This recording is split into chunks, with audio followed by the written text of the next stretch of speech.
big guy chased me. I climbed a fence. It's all a blur. Great, so now if I don't get the perfect score, at least I have someone to blame. Smart People is a new comedy directed by Noam Muro from a script by Mark Poirier.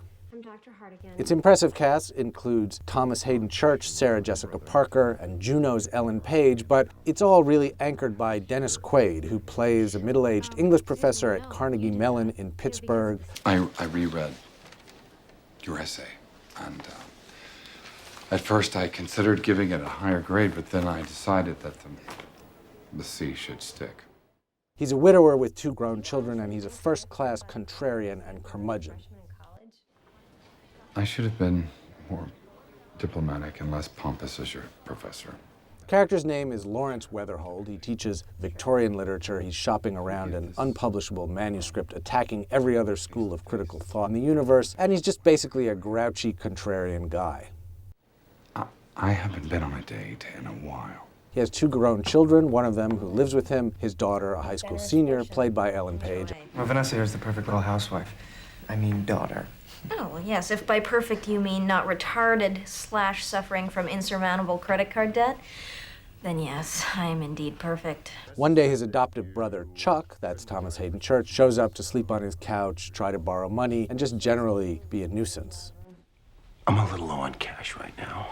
Also complicating Lawrence's life are the romance that he strikes up with a former student who's now an emergency room doctor. She's played by Sarah Jessica Parker. Hi. You're the doctor girlfriend, right? You're the adopted brother, right? Now, the real charm of this movie is that the plot, it doesn't really matter as much as the characters. It's a wonderful collection of highly idiosyncratic, mildly ridiculous, but very real and ultimately very touching and sympathetic people. And part of the point of Smart People is that no matter how smart you are or think you are, you can still have trouble navigating the most basic decisions and choices in your life.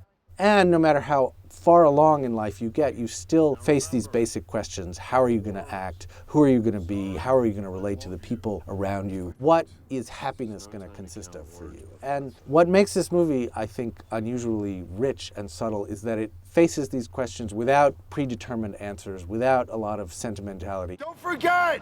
I'm sorry! I love you! And with a real feel for how people act and talk and behave around each other. What is it? I love you too, man.